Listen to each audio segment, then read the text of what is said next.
বৈষম্য বিরোধীর কথা বলতে যে এমন কিছু ক্যাটাগরাইজ করেছেন, আপনার আইনের মধ্যে নিজেরা বৈষম্য করছেন। সাথে থাকছে দেশব্যাপী ১৫০টিরও বেশি সহযোগী সংগঠন।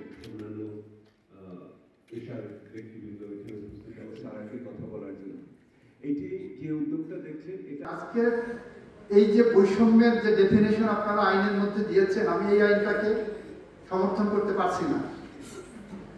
আপনারা আইনটাকে এমন ভাবে দিয়েছেন ডেফিনেশন ক্লজে, পৃথিবীর হেনে কিছু নাই যে যা আনা হয়নি। আপনার সংবিধান বলছে যে এই বাংলাদেশের নাগরিক we the people of Bangladesh. আপনার সংবিধানের ২৭ আর্টিকেলে বলছে অল সিটিজেন্স। আপনি এখানে বৈষম্য বিরোধীর কথা বলতে যে এমন কিছু ক্যাটাগরাইজ করেছেন, আপনার আইনের মধ্যে নিজেরা বৈষম্য করছেন। যে ন্যায় বিচার পেতে হলে সেটার জন্য নাগরিকদের সুরক্ষা দিতে হবে বৈষম্যের থেকে। আসছে যে সুষ্ঠু নির্বাচন করতে হলে একটা বৈষম্য বিরোধী আইনের প্রবর্তন করলেই তাহলে নাগরিকরা সুষ্ঠু নির্বাচনে অংশগ্রহণ করতে পারবে। এবং যেটা দাঁড়াচ্ছে, যদি কার্যকর আমরা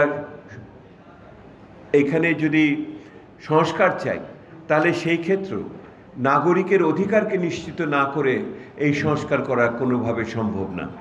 এখন এই মুহূর্তে যেই আইনটি করার ক্ষেত্রে নাগরিকদের পক্ষ থেকে আমরা দাবি উত্থাপন করছি, সেটা হলো একটি সর্বজনীন আইন করা, যেটার মাধ্যমে বাংলাদেশের বিভিন্ন ধরনের যে বৈষম্য আছে, জাতি গোষ্ঠী নির্বিশেষে, বয়স এবং স্থান নির্বিশেষে, সেগুলিকে মোকাবেলা করা সম্ভব হয় আইনের শাসনের মাধ্যমে।